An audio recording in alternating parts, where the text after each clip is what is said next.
وہ ایک سے زائد ہیں، اور ایک سے زائد میننگ میں کیا ہے کہ کتابہ کا مطلب ہوتا ہے ہی روٹ، اس نے لکھا، اور کتابہ اللہ کا مطلب ہے ہی پرسکرائبڈ، اس نے فرض کیا۔ تو جب قرآن شریف میں آئے گا کہ کتب علیکم الصیام، تو اس کا مطلب ہے کہ اللہ تعالیٰ نے تمہارے اوپر روزے لکھے نہیں، بلکہ اس کا پراپر ٹرانسلیشن ہوگا کہ تمہارے اوپر روزے فرض کیے گئے ہیں، ٹھیک ہے؟ تو یہ نہ صرف یہ کہ ناؤن کو چینج کر سکتے ہیں، بلکہ دے آر سو اسٹرانگ کہ they can change the meaning of a verb. And this is a long topic. I don't want to go into the detail, but if you permit me, تو ایک یہ ہے، میں آپ کو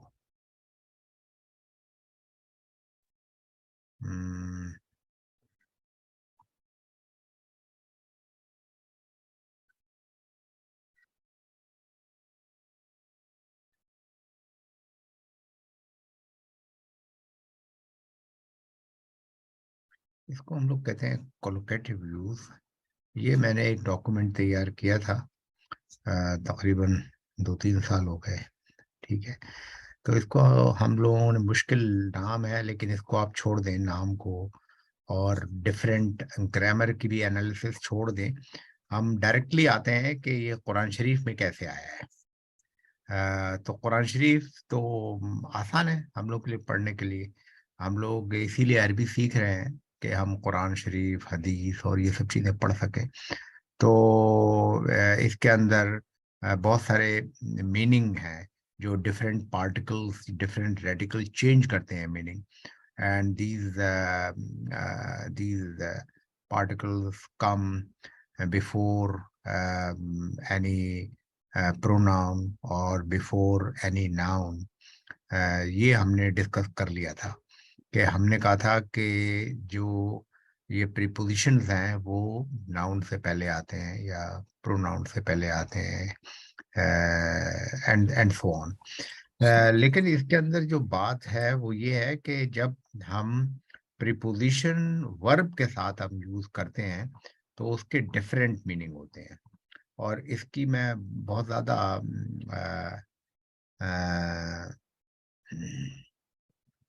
سمپل میننگ میں چاہتا ہوں کہ آپ کو بتاؤں. بہت ساری ڈیٹیل ہے اس میں. فار ایگزامپل ایک اس سے شروع کرتے ہیں حمزہ سے. دیر از نو الفابیٹ لائک الف. عربی زبان میں الف کوئی الفابیٹ نہیں ہوتا، حمزہ ہوتا ہے.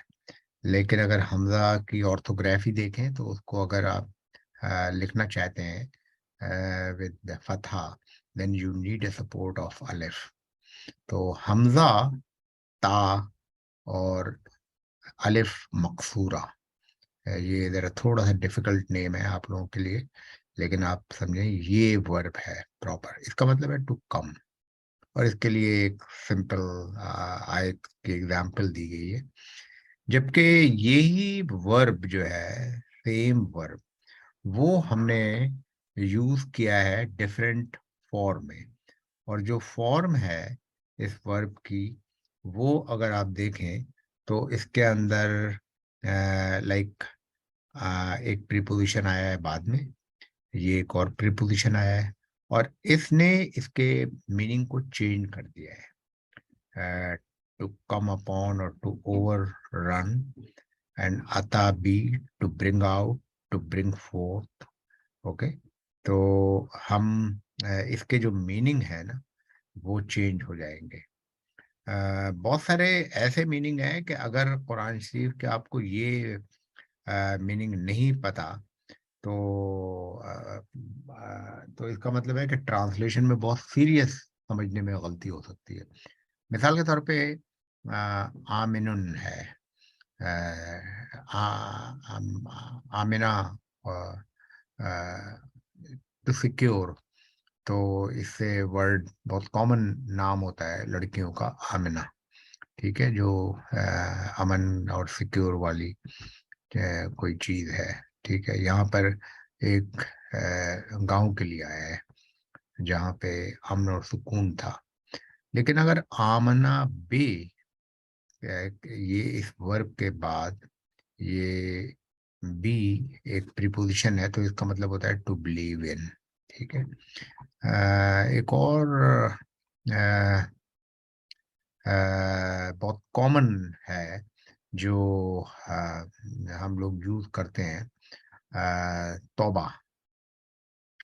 تو توبہ جو ہے اس میں ایز آئی ٹولڈ یو کہ الف عربی زبان کا کوئی الفابیٹ نہیں ہے، ایکچولی یہ ورڈ ہے تا واو اینڈ با، تا وا با، اور دیر آر سرٹن رول کہ کیوں یہ تابا با ہے یہ تابا بن گیا ہے، تو اس کے رولز ہیں، کبھی آپ پڑھیں گے بعد میں ایڈوانس عربی کی کلاس میں، لیکن ابھی آپ سمجھ لیں گے تابا ہم کو کہتے ہیں، سمپل آسان ہے، بولنے کے لیے بھی آسان ہے بچوں کے لیے۔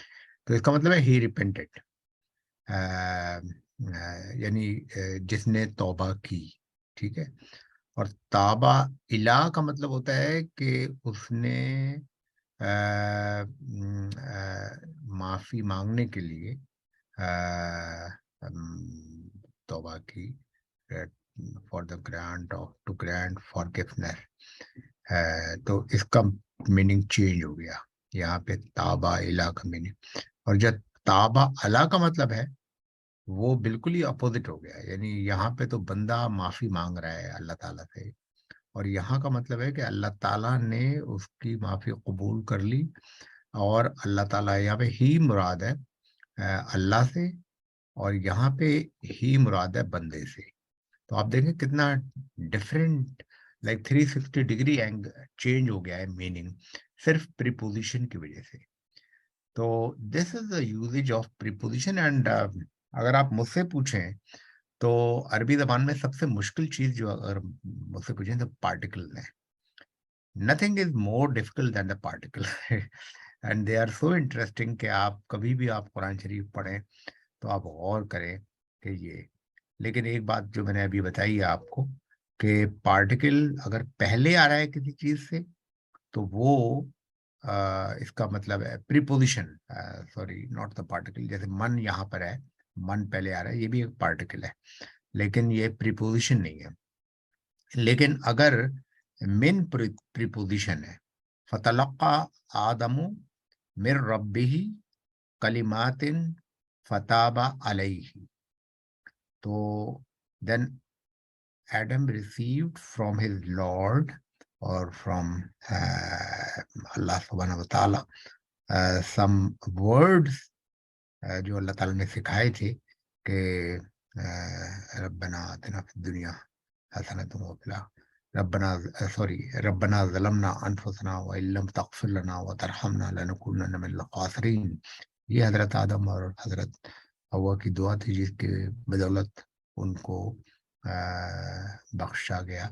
تو یہ ہم لوگ بھی انہیں کی یاد میں اور اللہ تعالیٰ سے امید کرتے ہیں کہ اللہ تعالیٰ ہمارے بھی گناہوں کو بخشے گا۔ تو ربنا ظلمنا انفسنا وان لم تغفر لنا وترحمنا لنکونن من الخاسرین، تو یہ جو ہے یہ کلمات ہے جن کی طرف یہ اشارہ کر رہی ہے آیت کریمہ کہ دین آدم receive from his lord these کلمات جو ابھی میں نے آپ کو بتائے، اینڈ ہی ایکسیپٹیڈ، کس نے ایکسیپٹ کیا؟ اللہ نے ایکسیپٹ کیا، اینڈ ہی گرانٹیڈ فارگیونیس، تو جو بات کہی تھی کہ فَإِلَّمْ تَغْفِرْ لَنَا، اگر آپ نے مغفرت نہ فرمائی تو ہم خسارے والے بن جائیں گے، تو اللہ تعالیٰ نے گرانٹ کی فارگیونیس، اور ان کی جو توبہ ہے وہ قبول فرمائی، جبکہ تابہ الہ کا مطلب ہے کہ فَإِنَّهُ يَتُوبُ إِلَى اللَّهِ، یعنی انہوں نے رجوع کیا اللہ تعالیٰ سے تاکہ وہ اللہ تعالیٰ ان کو معاف فرما دے. تو یہ چھوٹی سی ایک چیز ہے جو میں آپ کو بتانا چاہ رہا تھا کہ preposition after the verb or preposition before the noun, but preposition cannot come before verb. ٹھیک ہے, آپ اتنی سی یہ 3 پوائنٹ آپ یاد رکھیں. ٹھیک ہے, یہ ہم کبھی اور ڈسکس کریں گے. پوری ٹیبل ہے جس میں قرآن شریف میں جتنے لفظ آئے ہیں ان سب کو میں نے لکھا ہے, اور کوشش کی ہے کہ اس میں جو ڈفرینس ہے وہ آپ کو پتہ چلے.